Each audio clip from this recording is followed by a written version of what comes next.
welcome. It won't be as good now. So to everybody watching the recording, man, we just killed it. We But did this once already, and Jack did a great job. now we're So going So to try to we'll remember what we were saying spontaneously and repeat it. And it's never going to be as good, but we'll give it a try. well, when you said happy people make better employees, I mean that was already insightful. So we'll get to this stuff. So everyone, welcome to our Tech to Exec podcast. I'm Mike Linton, CEO of Valcom. and I'm Josh Linton, the CIO of Valcom, and we're excited to have Jack Miller with us. And Jack, we want to jump right in, and if you can just tell us a little bit about yourself and your technology journey. Sure. Awesome. Jack Miller, I'm Vice President and Field CISO with Darktrace. In my entry into the vendor side and the role I'm in right now is a little bit different, I think, than a lot of other people that are in this space. I spent over 15 years as an enterprise CISO. I was I was CISO for two of the largest county governments in the country, Riverside County and Orange County in Southern California.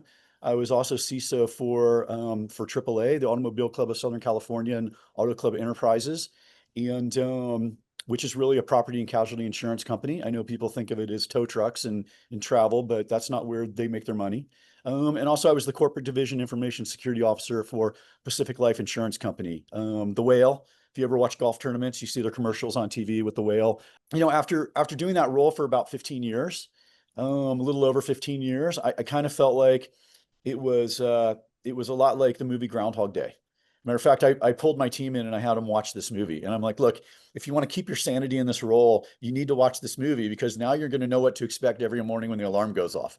It's rinse and repeat, the same as the day before, right? And I felt like while we were making progress and we were doing a lot of good stuff, um, we weren't really significantly progressing against the bad guys because they were progressing with us and they were usually progressing faster and we were always playing catch up.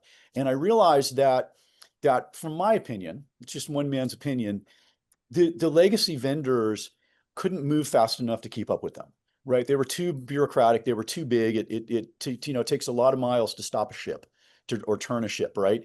And so I started getting involved in the startup world, advising a number of companies, working with some VCs. And so then in about 9 years ago, I took the leap and packed my family, left Southern California, moved to the Bay Area, went to work for Norwest Venture Partners as an executive in residence.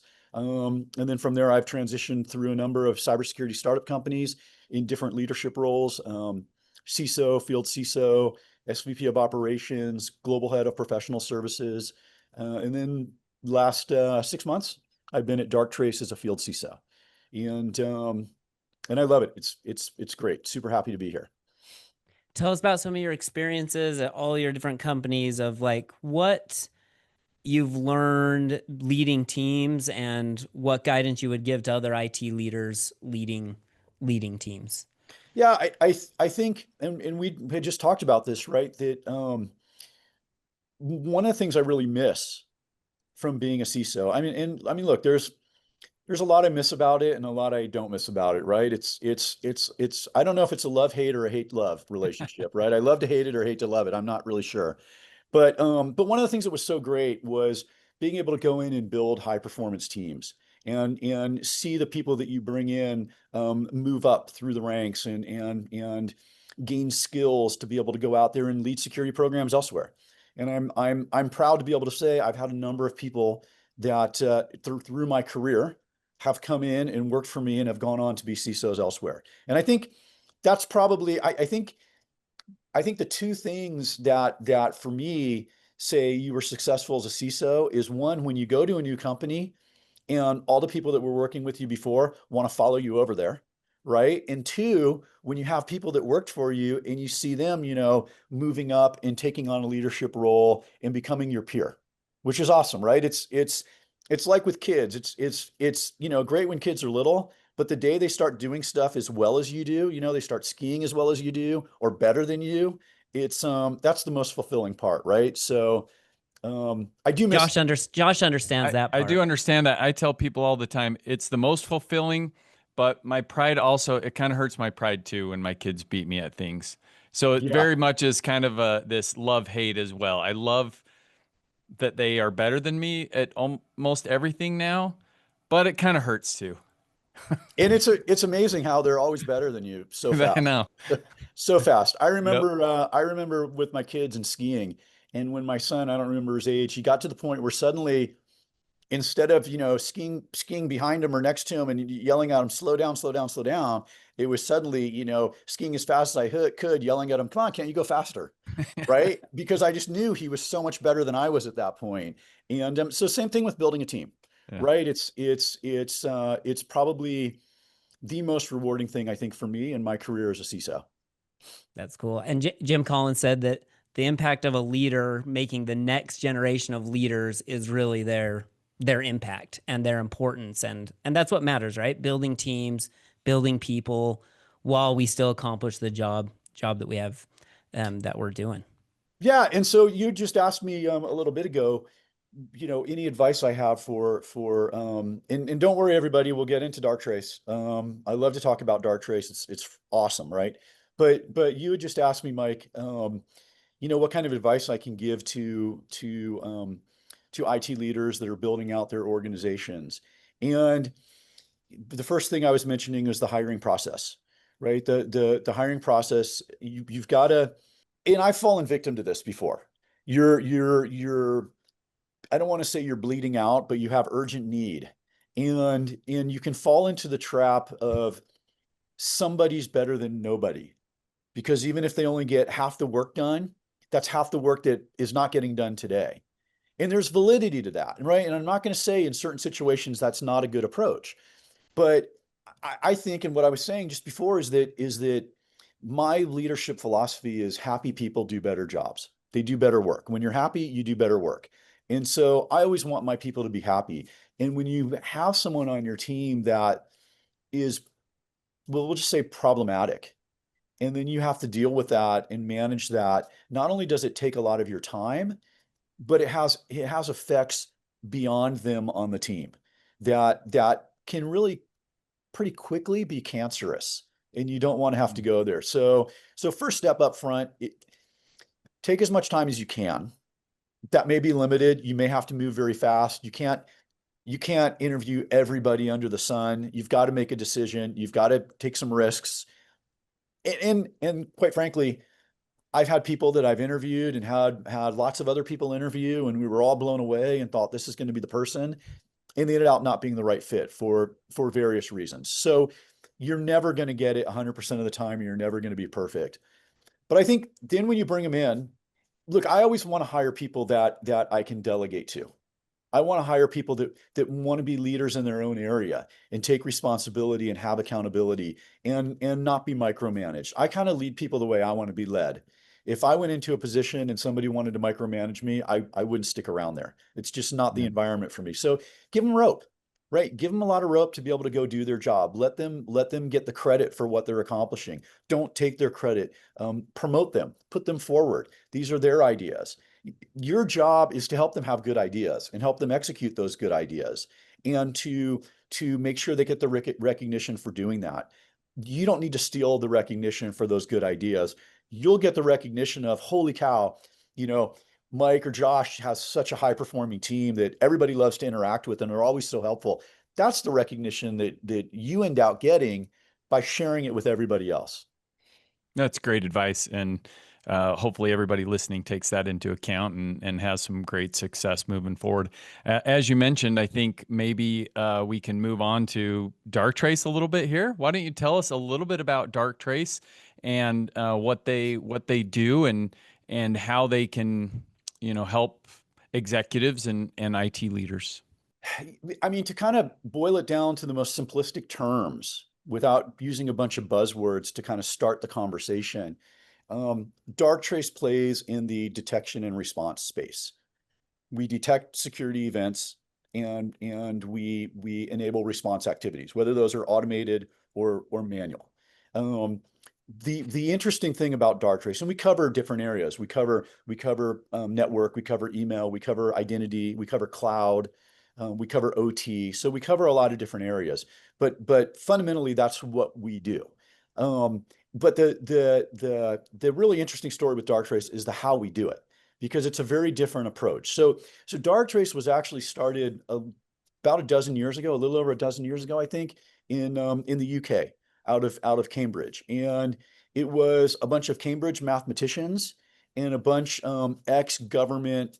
I don't know if I can say the word spooks, but intelligence community people from the UK and the US, and they looked at the cybersecurity problem. And I mean, again, like Groundhog Day, all the challenges we're dealing with today are the same fundamental challenges we dealt with back then. It just may be different vectors or different technologies that are being used, but it's the same challenge. And the core challenge we have today, going back to what I said originally, is the bad guys can move so much faster than the good guys. Right? Bad guys don't have to worry about getting changes approved through change control. Bad guys don't have to worry about releasing new updates to their tools that they're going to get hammered on by the business because there's a regression in it, right? Or there's a bug in it. None of that matters to them. So they move really, really, really fast. And consequently, and now they're even using AI to automate that, right? So now they're moving exponentially faster. And what that means in terms of cybersecurity and in terms of your defenses is that we're continually being attacked by new attacks that we've never seen before. And so when Darktrace started over a dozen years ago, really the approach was, the thought was, how do we protect against what we don't know? We've had a lot of tools that, whether it's signatures, whatever that could be, IOCs, IOAs, right, that use what I would consider some version of supervised machine learning to say, hey, this looks bad. You need to respond to that. And that has a place in your stack, and that can work really well, but it falls down when it's something that we've never seen before because we don't know that it's bad. We don't know what bad looks like. And so the approach Darktrace took, um, using, now we call everything AI. Back in the day, it was really unsupervised machine learning, ML, right? So the buzzwords change a little bit. Was using unsupervised machine learning to be business centric instead of attacker centric.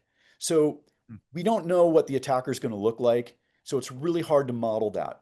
But we do know what your business should look like. So why don't we model that instead? And so we kind of create a pattern life of your systems and your users on your network to not only know today what they do, right? Because that's not too difficult, but also then to be able to predict based on what we're seeing them doing, what do we think they're going to be doing in the future? And so then when we see something that doesn't meet that pattern of life, we say, hey, look, there's some anomalous activity taking place that doesn't seem to fit your business processes that we've ever seen before. And the premise there is that while not every anomalous thing you observe is an attack or something bad, when you have an attack or something bad occur, there will be anomalous activities that occur. Guaranteed, right? So we identify those things. We look at it in context. We cluster systems together. We group systems. So even if something looks unique from this one particular device, we may be able to say, okay, but based on the clusters we're putting that device in, it's to be expected, so that's not bad. But then we see that same type of activity from a different device where it's not put into that same group and cluster. We may say, hey, this looks abnormal. You need to investigate this. What some of these big stories where you say, man, we this was a big hack, something along those lines, right? Where you've seen technology either really succeed or maybe even really fail. I think so. There's a couple more aspects to what we do, which are Hmm. really important, I think, to weave into that answer, right? We've developed over the years, I like to say we, but I obviously had nothing to do with the development, right? That was really smart people. The company's developed what we call our cyber AI analyst. So one of the big challenges that every security company faces out there is staffing and alert fatigue. And like I said, as the bad guys are starting to leverage AI, right? The volume and velocity of events coming at the SOC is just continuing to grow exponentially every year. And so a human can't process that much. A human can't keep up with it. A human can't correlate on that scale. And so that's what the cyber AI analyst does. So we've trained the cyber AI analyst on how we in our SOC have done investigations over the years and the steps that we take. And so that's what the cyber AI analyst does. So And when there's alert and it looks something interesting, the cyber AI analyst will take that and will come up with a hypothesis. What could this be an indicator of? And then based on that hypothesis, it'll look at other data elements to try to disprove or prove that hypothesis. And if it disproves it, it moves on to another hypothesis, right? And so we kind of have two alerts that come out of our system. What we call our model alerts, which come from the the detection capability module themselves, right? So whether that's network or that's email, right? Those are coming out in their context of, hey, this is what we're seeing.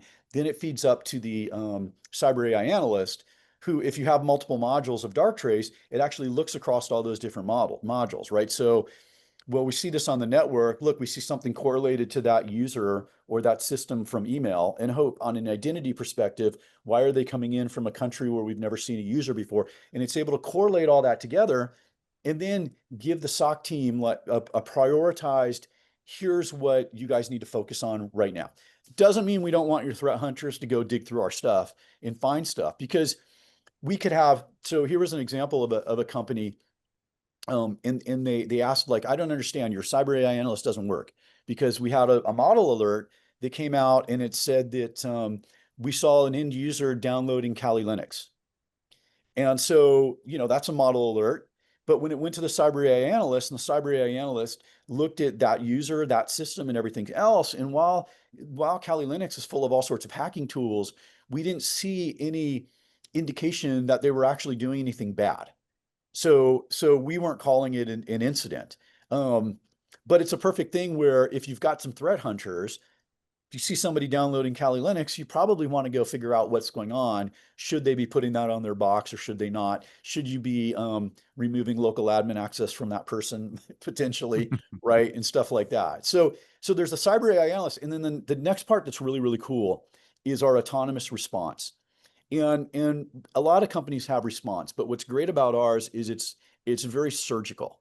So I'll give you an example here, a real life story for me from prior to when I was here, without naming names, being the CISO at an organization that had a large hospital, and we identified malicious traffic emanating from the hospital and attacking other organizations. And so we knew that the hospital was breached. This was really, really bad. So I had the very pleasant conversation with my boss, the CIO, of, hey, I'm shutting down the hospital's internet connection. I'm disconnecting them from the organization's wide area network, and we're sending people over there right now to look at to start pulling VLANs offline. Needless to say, I mean, we had the data. I had an excellent CIO, fully supported me. We did this. We moved down this path. It was the right thing to do. We ended out getting it early enough before it became something really bad. But there was a huge impact to the business. And, an organization like a hospital, their systems are down. It could, and I don't want to sound like I'm embellishing things here, but I mean, it could be potentially life and death. Yeah. I mean, IT and OT especially are so integrated into such critical systems today that the impacts can be just extreme now. And so ironically, and so, the tool we had to respond with was a sledgehammer. So we went in there with a sledgehammer that to stop the event from spreading, but it also stopped the business from functioning. And it was so impactful that on day 2 or day 3 of the event, the CTO, the CIO, and myself were like, we need to get out and get some fresh air. So we went out to play 9 holes of golf. And through a fluke accident on the golf course, I ended up breaking both bones in my right ankle and dislocating my right ankle. Oh. Now, I know I guess I'm not a very good golfer. Maybe you guys don't want to play golf with me, but it did happen. I'm not making this stuff up.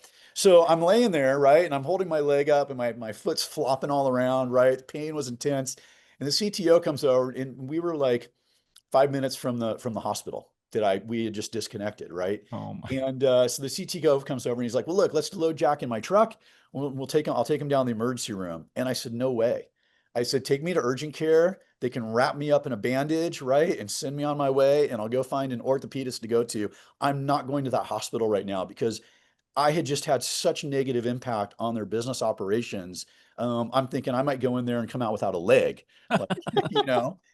So what Darktrace does is, because we've modeled that pattern of life for a system or for a user, when we see something that's anomalous, that's different, we're able to, what we say is, enforce the pattern of life. So at a really simple term, right? Let's just say that suddenly we're seeing traffic on a new port coming from a machine that we've never seen traffic on before, that's indicative of something bad. We would be able to just go in and block that port. So the machine stays up and running. Now, if we start to see other bad traffic on other ports, we'll start to block those. But the goal is, let the good stuff on the machine keep being good for as long as we can, to give the responders time to actually get in there, figure out what's going on, figure out how to recover without impacting the business. And it's really kind of a scalpel approach versus a sledgehammer approach, which from lived experience, it's huge. I wish I had that. The business impact is amazing. I mean, Yeah, meaning if you great can stuff. surgically take care of something, how much more valuable that is, right? I like when you say the tool we had was a sledgehammer taking down all the systems to solve this problem, where it's no, if you have other tools, you can solve them in a different way and in a business forward way. I think Well, and that is I think insightful. too, the ability to focus on solving the problem, right? When you have to use a sledgehammer, you just solve all the problems at once, right? Because you don't know where it's coming from. And now you can really focus and say, okay, let's go solve this. It's automatic. And you can go really find the root cause a little bit, right? And that's what Yeah. you want to be doing anyway, as opposed to shut the company down, then go find a root cause. And you're not going to do your best work when in that kind of pressure, right? So Yeah. it really has lots of impact. Yeah, for sure. I mean, it's a game changer. It's a game changer. So for me, when I was looking at, where I wanted to go next, what really jumped out for me with Darktrace was the AI approach that we use, right? The unsupervised machine learning versus the supervised machine learning. And I think on top of that, every company out there, I don't know if either of you were at RSA. I mean, you walked around, it was Mhm. agentic AI was, I think it could have been a drinking game, maybe. I don't know. Maybe I should start a drinking game. We'll call That's it a a good idea. I'm writing it down. Good idea. right. And look, while there's a lot of smoke and mirrors marketing stuff, and maybe there were organizations that really weren't doing anything AI and they're just saying it, I do believe that there's a lot of companies right now in the security space that are starting to leverage AI, right? You have to. You're not going to be able to do this job without AI, right? It's one of the use cases for AI, because the volume and velocity is so far beyond what a human can handle, right? That we have to leverage AI. So, let's even then stipulate that the vast majority of the companies saying they're using AI are using AI. So it's not only then is, okay, well, what does that mean? What's their approach? Are they using supervised machine learning, which is great and has its place, but it's limited in identifying unknown stuff? Or are they using unsupervised machine learning, which really excels at identifying what we don't know? And then the next step is, how long have they been doing it for? And AI, machine learning, these technologies are difficult. They're not super easy. And so, how many versions, what generation are they on of their product? And Darktrace has been doing this for a dozen years. Mm. So, I don't want to speak bad about Darktrace, and I wasn't here back then, but I'm sure you could talk to customers, you could talk to people in Darktrace, and they would tell you the product has come a long way and has a lot less issues and is a lot more powerful today than it was. So I think we have a significant jump on a lot of the competition out there, just because we've been doing it so long. So really, between the cyber AI analyst being able to offload the challenges with staffing, and you don't worry when your people quit or go on vacation, right? And deal with that volume and velocity in that surgical response capability. Um, Really, the last thing that did it for me with Darktrace, that kind of made it the grand slam, right? It's like, okay, I'm on third base now, right? But am I going to get home? Was that, and I'm sure you guys have had this conversation with your customers probably ever since day one when you guys came into existence, is the age old question of why did the chicken cross the road? No, um, do we want best in breed point solution, or do we want a platform? And look, there's not a discussion there, right? You want the best in breed platform point solution, right? You want it all, right? You don't want to have to manage a whole bunch of different things. You don't want your systems all to talk together so they're as powerful as possible. But you don't want to be getting, the B team for this tool area here when you really need the A team to be able to protect you. And so with Darktrace, everything is built on that same unsupervised machine learning core. And so you can buy our email, and our email by itself is a great standalone product. You can buy our network, our NDR, a great standalone product. But when you have email and you have network, we really are that true platform because they're working the same way, they're doing the same thing. It all feeds into the cyber AI analyst, which correlates those events, right? And so understanding where we sit as a platform, I look at Darktrace, and Darktrace was acquired last year by Thoma Bravo. It's one of the first things I always talk to customers when I go in and I meet with them, because to me that's maybe they know it, maybe they don't know it, but if they know it, I think it's probably an elephant in the room, because we've all been there, right? You've got a great partner and everything's great, and then they get acquired by another company, acquired by a PE firm, and it just goes down the toilet, right? And so I think that makes a huge concern for people. I've had that experience. It's a valid experience. Thoma Bravo comes in, and what they've said publicly, what they tell us privately is, look, we're here to build you up, to support you, give you more fuel to be able to grow. And then in 3 to 4 years, we're going to relist you on a US exchange. And that's their plan. And so I think the proof's in the pudding, right? Talk's cheap. It's, are you walking the walk? So the deal closed in October. My position was created in November, and not to say that Thoma Bravo was like, okay, we closed, now we need to hire Jack. Hey, that'd be great, but I don't think that's the case. But usually you go through those acquisitions, and they start cutting positions. They don't start creating net new positions. And so creating a net new position and bringing me in with my experience in government and my experience in insurance industry to help focus on those verticals, which are so key, I think, to our future growth, right, does demonstrate. We've done 2 acquisitions. So right after I joined in January, so either January, February, we closed an acquisition of a company, CADO, CADO, not to be confused with CATO. They're out of the UK, and they are a forensics information and investigation company. And I got to tell you that when I finally had a chance to dig into them and what they did, I was just floored. I was like, holy cow, this was just the most brilliant acquisition ever. You guys have scored. I tell the salespeople all the time, you need to go talk to everybody about this. So what it is, really quickly, in the days of old, right, when we ran all of our workloads on-prem, we would have a potential incident happen. And so, we've got in the US, and it's different globally, but in the US, right, and was California, so especially in California, we had all these notification laws, right? Breach notification laws. If customer data gets access, you got to notify you were breached. And look, that is the worst thing for a company to do, right? I mean, it's leaving out what the cost is of working with the law firm and the PR firm and generating the letters and providing credit monitoring and all that kind of stuff. The impact to the reputation is what's potentially just exorbitant after an incident. If something happened and I can't positively prove that customer data was not accessed, or that a specific customer's data was not accessed, I have to notify all my customers. And so in the days of old, right, look, we could pull the hard drive, we could do dead box forensics. There was a lot of stuff we could do to go back and recreate what happened and be able to say, well, look, in this event, I've got 1 million customers, but only 1,000 of them had their records accessed. So I'm only going to notify those 1,000, right? But then everything moved to the cloud. And with the ephemeral workloads in the cloud spinning up and down and up and down and up and down, right? You get alerted to an event, and you go and try to investigate, and that container is not even there anymore. So now there's no way to go in there and forensically prove, right, what was compromised and what wasn't. And so if there was customer information in that container, you're notifying all of your customers. And so what Cato does is Cato basically fills that gap.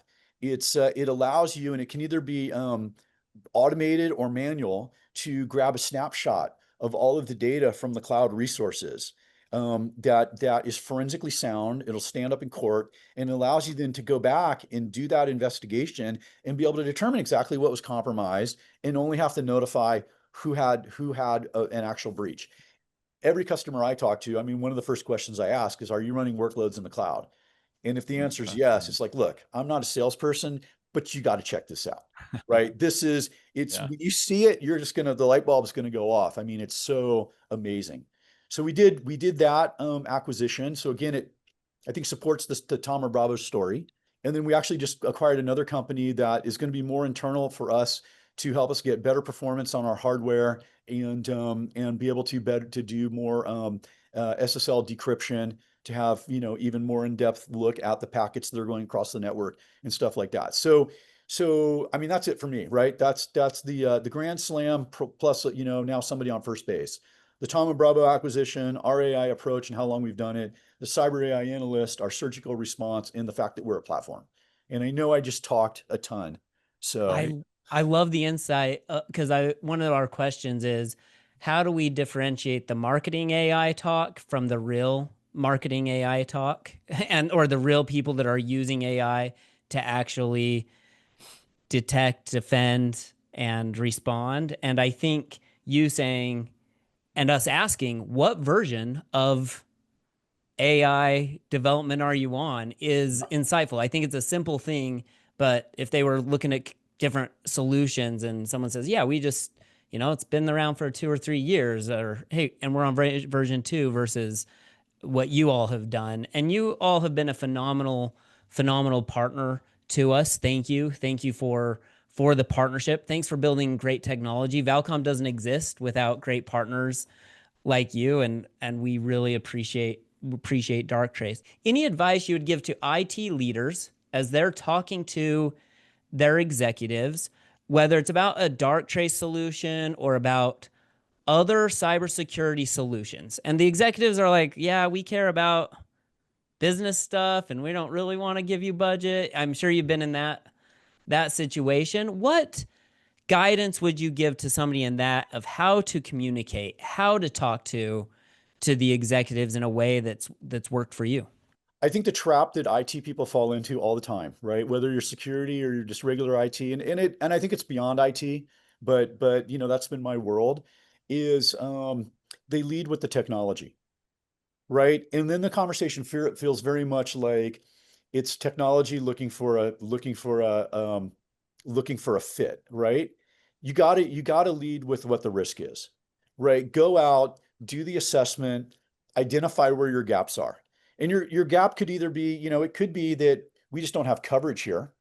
Like we don't have NDR, I mean, that's a gap, right? Or it could be, well, look, we have an NDR, but our NDR is really great, but it's not able to detect unknown attacks, right? And look, really quick plug for Darktrace. Going back to your question, Josh.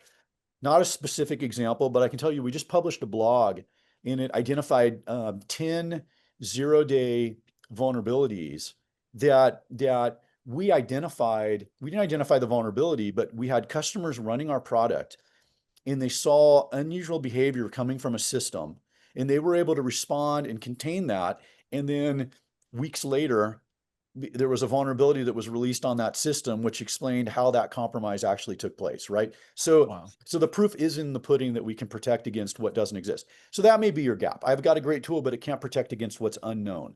So, but if you're leading with the vulnerability, if you're leading with the risk, what's the potential impact to the business? How much can this cost? When this happens, how bad is it going to damage our reputation? How long are we going to be down for? How many customers are we going to lose?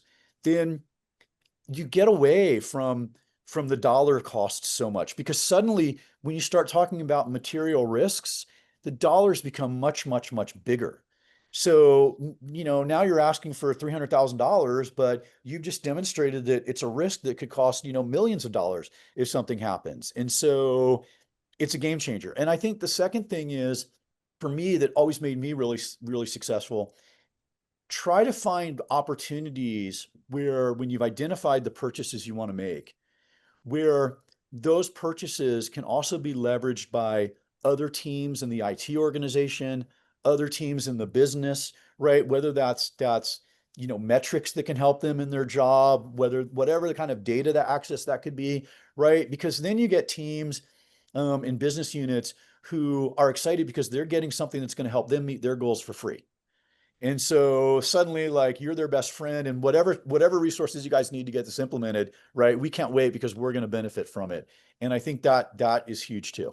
Well, Great Jack, advice. thank you so much for your time and for the insight. So Yeah, this was thank you great, Jack. Thank you so a lot. much. Josh, anything else you want to say No, or I think wrap up? this was great. I think we like to remind people that if as you follow our podcast, we'll have links to Darktrace and more information about Darktrace and what they're doing in the show notes. So check that out. But really appreciated your time today, Jack.